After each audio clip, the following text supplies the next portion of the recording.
ਅਸਲਾਮੁਅਲੈਕੁਮ ਦੋਸਤੋ, ਬੰਜਾਰੇ ਚੈਨਲ ਦੇ ਵਿੱਚ ਤਾਹਰ ਜੱਟ ਤੁਹਾਨੂੰ ਖੁਸ਼ਾਮਦੀਦ ਆਖਦੇ। ਦੋਸਤੋ, ਅੱਜ ਤੁਹਾਨੂੰ ਅਸੀਂ ਫੈਸਲਾਬਾਦ GTS ਦੇ ਬਾਰੇ 'ਚ ਥੋੜ੍ਹੀ ਜਿਹੀ ਇਨਫੋਰਮੇਸ਼ਨ ਦਿਆਂਗੇ। ਫੈਸਲਾਬਾਦ GTS ਫੈਸਲਾਬਾਦ ਸ਼ਹਿਰ ਦੇ ਬਿਲਕੁਲ ਸੈਂਟਰ 'ਚ ਵਾਕਿਆ ਹੈ।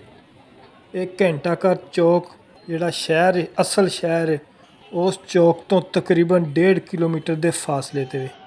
ਆ ਸਾਹਮਣੇ ਤੁਹਾਨੂੰ ਸਿਟੀ ਟਰਮੀਨਲ ਫੈਸਲਾਬਾਦ ਦਾ ਬੋਰਡ ਨਜ਼ਰ ਆ ਰਿਹਾ ਹੋਣਾ।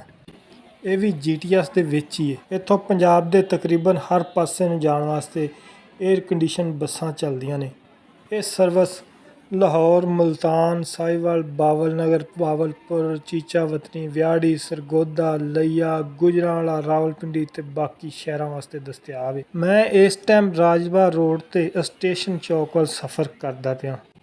ਮੇਰੇ ਸੱਜੇ ਹੱਥ ਇੱਕ ਰਜਵਾਇਆ ਹੈ, ਇਹਨੂੰ ਪਾਣੀ ਵਾਲਾ ਸੂਆ ਵੀ ਆਖਦੇ ਨੇ।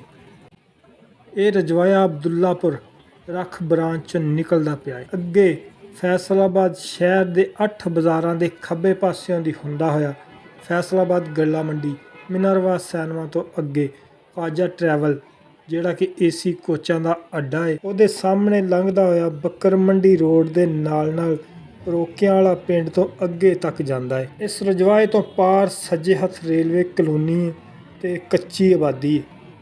ਅੱਗੇ ਫੈਸਲਾਬਾਦ ਦਾ ਮਸ਼ਹੂਰੋ ਮਰੂਫ ਕੋਹਸਤਾਨ ਅੱਡਾ ਆ ਜਾਂਦਾ ਹੈ ਤੇ ਇੱਥੋਂ ਵੀ 에ਅਰ ਕੰਡੀਸ਼ਨ ਬੱਸਾਂ ਤਕਰੀਬਨ ਸਾਰੇ ਸ਼ਹਿਰਾਂ ਵਾਸਤੇ ਨਿਕਲਦੀਆਂ ਨੇ।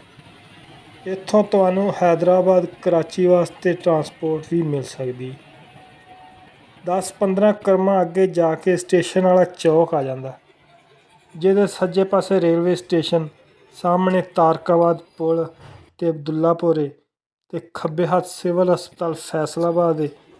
ਤੇ ਇਸੇ ਰੋਡ ਤੇ ਅੱਗੇ ਸਰਗੋਦਾ ਰੋਡ ਆ ਜਾਂਦਾ ਤੇ ਫੈਸਲਾਬਾਦ ਦਾ ਲਾਰੀ ਅੱਡਾ, ਜਨਰਲ ਬੱਸ ਸਟੈਂਡ ਵੀ ਸਰਗੋਦੇ ਰੋਡ ਤੇ। ਅਸੀਂ ਖੱਬੇ ਪਾਸੇ ਨੂੰ ਸਟੇਸ਼ਨ ਚੌਕ ਮਸਜਿਦ ਤੋਂ ਹੁਣ GTS ਚੌਕ ਵੱਲ ਜਾ ਰਹੇ ਹਾਂ। ਇਸ ਚੌਕ ਤੋਂ ਸਿੱਧੇ ਹੀ ਜਾਓ ਤੇ ਅੱਗੇ ਰੇਲਵੇ ਰੋਡ ਤੋਂ ਹੁੰਦੇ ਹੋਏ 8 ਬਾਜ਼ਾਰਾਂ ਵੱਲ ਜਾ ਸਕਦੇ ਹੋ ਤੇ ਸੱਜੇ ਹੱਥ ਮੁਹੰਮਦ ਅਲੀ ਜਿਨਾਹ ਰੋਡ ਤੇ ਸਟੇਟ ਬੈਂਕ ਆਫ ਪਾਕਿਸਤਾਨ, ਅੱਗੇ ਕਚਹਿਰੀ ਚੌਕ, ਸਰਗੋਦਾ ਰੋਡ ਤੇ ਅੱਗੇ ਕਚਹਿਰੀਆਂ ਆ ਜਾਂਦੀਆਂ। ਇਸ ਚੌਕ ਦੇ ਵਿੱਚ ਸੂਈ ਧਾਗੇ ਦਾ ਪਿੰਨਾ ਤੇ ਇੱਕ ਧਾਗੇ ਵਾਲੀ ਨਲਕੀ ਦਾ ਮਾਡਲ ਬਣਾਇਆ ਹੋਇਆ, ਜਿਹੜਾ ਕਿ ਫੈਸਲਾਬਾਦ ਦਾ ਟ੍ਰੇਡਮਾਰਕ ਵੀ ਕਹਿ ਸਕਦੇ ਹੋ।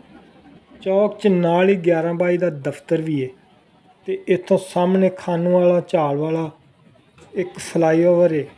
ਇਹਦੇ ਉੱਤੋਂ ਦੀ ਸਿੱਧੇ ਸਤਿਆਣਾ ਰੋਡ ਤੇ ਜਾਇਆ ਜਾ ਸਕਦਾ ਹੈ ਤੇ ਸੱਜੇ ਪਾਸੇ ਨੂੰ ਸਮੁੰਦਰੀ ਰੋਡ ਤੇ ਜਾਇਆ ਜਾ ਸਕਦਾ ਹੈ। ਅਸੀਂ ਇੱਥੋਂ GTS ਅੱਡੇ ਦੇ ਅੰਦਰ ਦਾਖਲ ਹੋ ਗਏ ਹਾਂ। ਇੱਥੋਂ ਛੋਟੀਆਂ ਹਾਈਐਸ ਵੈਗਨਾਂ ਪੰਜਾਬ ਦੇ ਮੁਖਤਲਿਫ ਸ਼ਹਿਰਾਂ ਵਾਸਤੇ ਚੱਲਦੀਆਂ ਨੇ।